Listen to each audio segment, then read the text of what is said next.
Senator John Laird has a long political resume. The former cabinet secretary for Jerry Brown, assembly member, Santa Cruz mayor and city council member, multiple board member, and now state senator.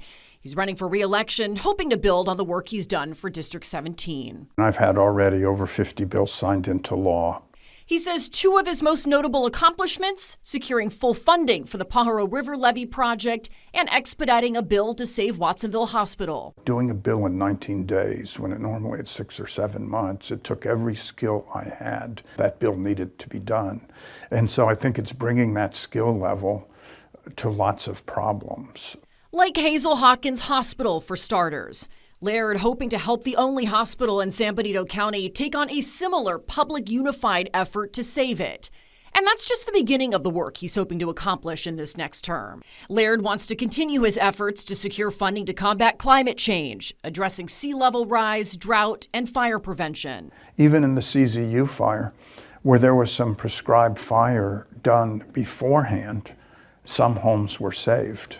We have to spread that all across the Central Coast. We have to have the money and the tools for people to do it. Addressing fire insurance issues, also at the top of his list. I'm on a working group in the Senate, and we want to address that because it's nerve-wracking to go bare on fire or to default to the state program, which is exponentially higher in rates for inferior coverage. Education is next for Laird, prioritizing money to lower performing schools as well as money for school repairs. 6 or 7 years ago, California was in the bottom 5 per capita of the 50 states in funding K through 12 education.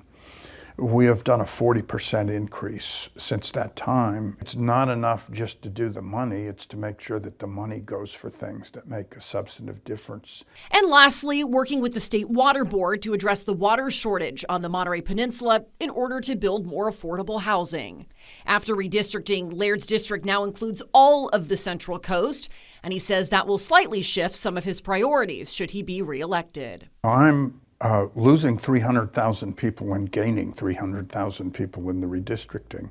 And the district becomes a little more agricultural, a little more Latino, a little more economically diverse than what has happened on the coast. And I've already been addressing those issues, but it will move them to the front. It's time for a change. It's time for a change in this area. And Tony Verretta says he's hoping to be that change.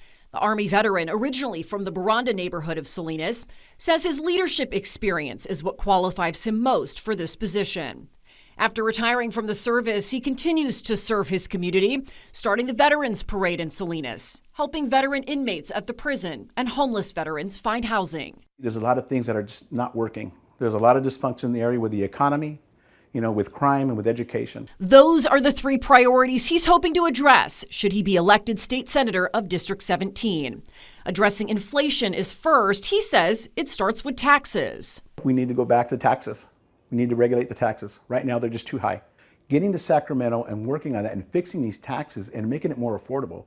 We live in paradise. Let's keep people living here instead of people moving out of this area. He says it needs to start with more affordable housing across the Central Coast. There should be some programs to make some affordable housing because there are homes out there right now on the peninsula that are being built that are coming out the gate at $1 million. I don't think anybody here in this area can even afford that. As a veterans advocate, addressing homelessness will be front and center for him as well. Right now, California has 50% of the country's homeless. Right now. Taking it a step further, a lot of them are veteran homeless. We need to fix that. We need to fix that. We need to get them into programs. The next area Verretta is hoping to tackle is crime, specifically changing soft crime laws. Prop 47, for instance, where you can go, you see all these videos, you see people going into stores stealing up to $950, and it's a misdemeanor. Or being able to have fentanyl. And it's just ridiculous. Lastly, as a grandfather of 6 children, Verretta's focused on making changes to our state's education system. They deserve the best future in this area. They deserve a quality education. And unfortunately, right now, California ranks very low in education, so we need to fix that.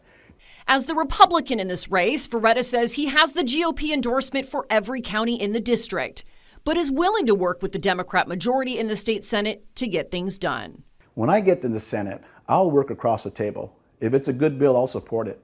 It doesn't matter who you are. It's just a matter if it's a good idea, if it supports our state, if it makes sense, let's do it together. Host Lauren Seaver reporting for us. You can find more Commitment 2024 reports online at ksbw.com/politics or on the KSBW app in the Commitment section.